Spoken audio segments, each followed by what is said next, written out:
Yo, what's up, YouTube? Today we are making a video.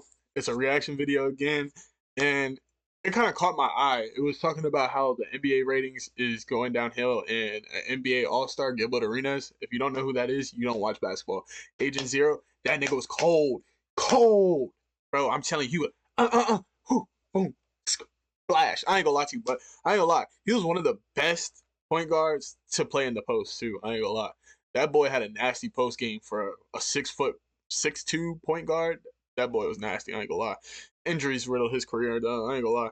I remember one story. He was talking about how he made I think it was Nick Young drunk before the game and all this and all that. So the young fellas didn't take his spot, and then the next year they drafted John Wall with the number 1 pick. That was funny. Um, but let's get into the video. It kind of caught my eye. Alrighty. Address some of the declining NBA viewership and ratings this season, and this is what he had to say about why he thinks NBA viewership is down overall. And hold on. I ain't gonna lie to you. W ideas to bring Nick Young on their team. I ain't gonna lie to you because Nick is funny as I don't know. To watch games now. It used to be free. You spending a lot. You know how much league pass costs?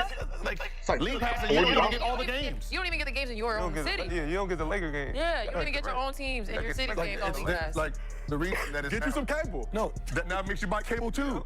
So you got to buy cable for your own teams, and then you got to buy league pass to get the league pass stuff. Now, I'm not usually inclined to agree with Gilbert Arenas, but I actually think he's pretty spot on with his take. It is extremely hard to watch the NBA games that you want to watch on TV these days. You got to buy this subscription, that subscription. The teams in your local area you might not be able to watch unless you have a specific subscription. It's kind of ridiculous at this point. And I know the NBA literally makes billions. I ain't gonna lie to you. Go on Stream East, bro. Man, that should be free, bro. There's a will, there's a way, bro. I ain't gonna lie. That's what I use, bro. That's a glitch. I hope that shit never gets and billions of dollars with these NBA TV contracts, but it is very hard for the consumer to just go and watch the team they want to watch. Like, I shouldn't have to do extra research to be able to find out the certain games on TV for myself. That's crazy. You know what I mean? It just creates that extra buffer that makes it harder for the consumer on the end to get what they want. And quite frankly, that's why those illegal streaming sites are so popular these days. I guarantee that if you took the numbers from those illegal streaming sites that everybody's using and you added that to the NBA numbers, the NBA viewership has not gone down overall at all. In fact, it's probably gone up. And then when you couple that with the social media views across all platforms, the game of basketball, the product, and the popularity has increased tenfold. And you can even just see this by the amount of international players who have been added to our game now. Look at all the international super. And bro, I ain't gonna lie to you. Have y'all not noticed like every NBA game that's on like TV for everybody to watch always be like there's 2 sucky teams? It's kind of weird. That we have in the NBA that never would have happened Or if a you good didn't have team and a sucky team. It's like, seeing the NBA product and wanting to play it for themselves and come to America to be NBA superstars. But on the other hand, if it is popular but people aren't paying, they're watching illegal streams, you got a problem on your hand. And quite frankly, the NBA has gone through kind of an identity crisis in the last couple of years. I mean, since Steph Curry and the Splash Brothers came on the scene, now every team wants to chuck up 30 to 43 pointers per game. There isn't as much focus on a mid-range game. There isn't as much focus on paint play and physicality as much as there used to be. Even if you look at the average points per game scored on average in an NBA game throughout the season, in the year 2000, 2001, it was around 95 points per game on average throughout the NBA season that was being scored. And now if you look at the 2022, 2023, 2024 season, it's around 115 points per game. So well, you know why? I ain't gonna lie to you. It's not really 3-point shooting, bro.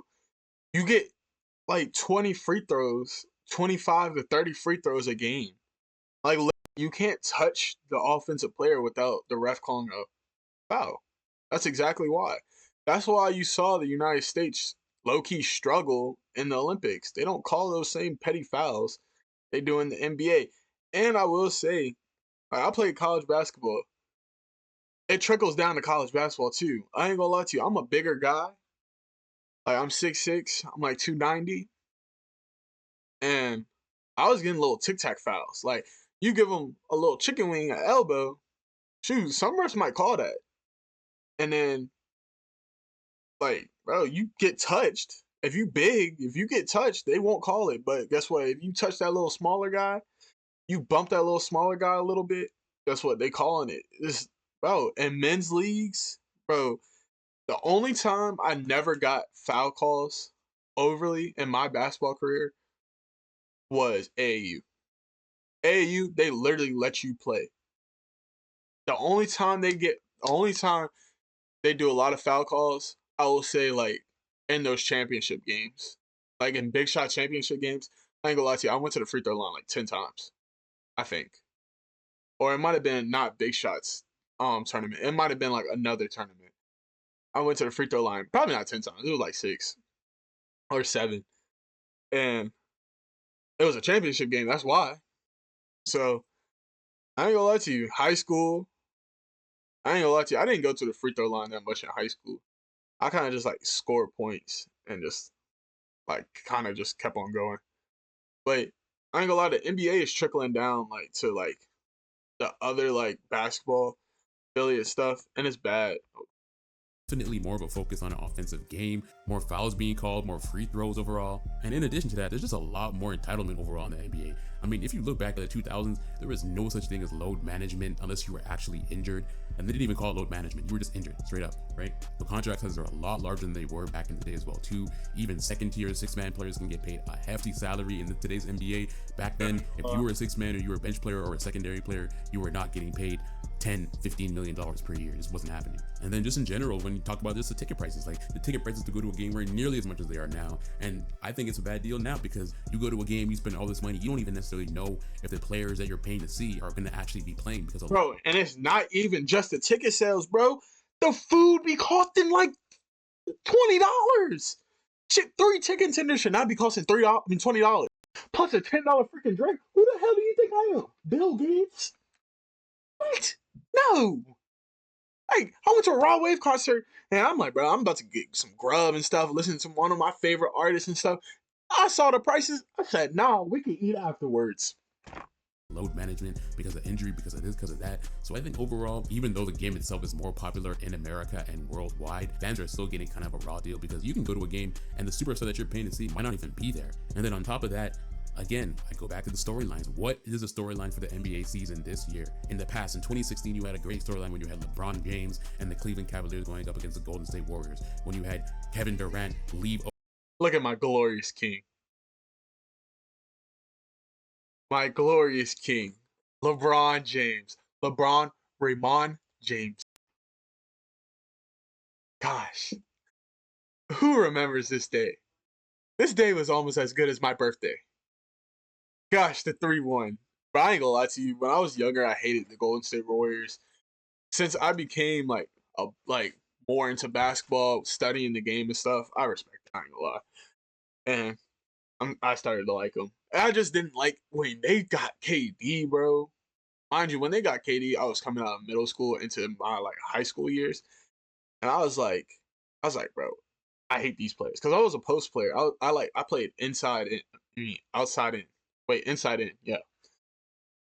Wait, inside out. Yeah, inside out. And it was like it just kind of like killed the game. Like everybody just wanted to shoot threes, and it's like bro, I want 20 touches a game. Mind you, I only probably got like 10, maybe like 13 touches a game. I mean, it's not that bad, but it's like I just wanted more, and like people were just I can't say the word. They were just like prioritizing. See, I got it, chat. Prioritizing shooting. Like if you can shoot, you can play. But guess what? A lot of these players, they can shoot their butts off, but they can't play defense for nothing. But like I was saying, look at my glorious king. Oh my gosh. I ain't gonna lie. LeBron from 2003 all the way to 2020, 2018 or 19. I ain't gonna lie. That was peak LeBron.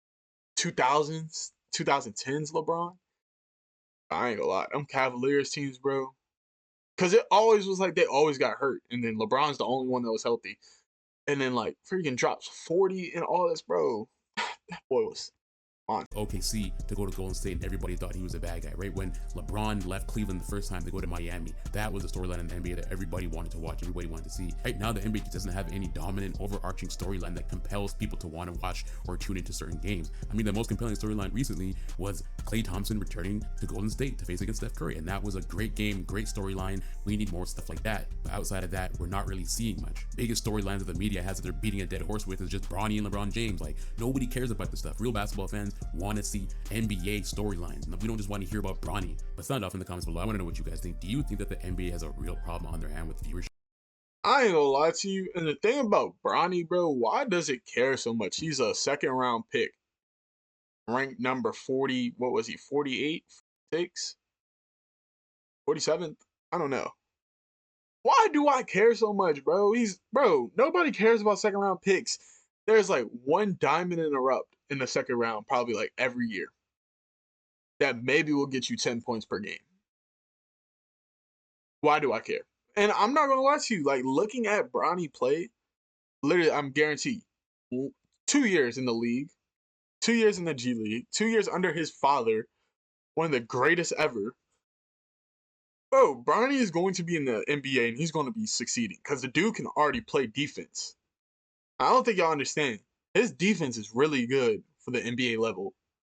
The dude be averaging like two blocks, a steal, be clamping. If you watch some of the videos, I saw one video of like some dude, he hit a reverse layup, tough layup. Tough, I'm telling you. It was a tough layup. But it was like, let's not underestimate. Bronny made him work for that layup. If you gotta go him, all these dribbles, and then you have to do a reverse, bro, you're doing something extra. If it was easy, he would have just went up. But no, you have to do a reverse, and it was a tough reverse. You're falling all the way down to the ground and everything.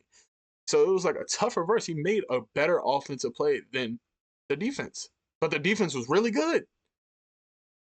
So it's like, all Bronny is missing is offense, for real. Like, and it's like, you see some of the shots he's missed. Oh, I ain't gonna lie, he's missing wide open 3-point shots. Give him 1 or 2 years. Work on that. One dribble pull-ups. Work on that. Because he's not as big as his dad. But he's athletic as I don't know what. So it's like, bro, I ain't gonna lie to you. He's gonna be good in 2 years. I can see him being a nice average role player. I ain't gonna lie to you. Because I don't really know that many sons that were better than their dad or on the same level as their dad. I ain't gonna lie to you. Like, look at Michael Jordan's sons.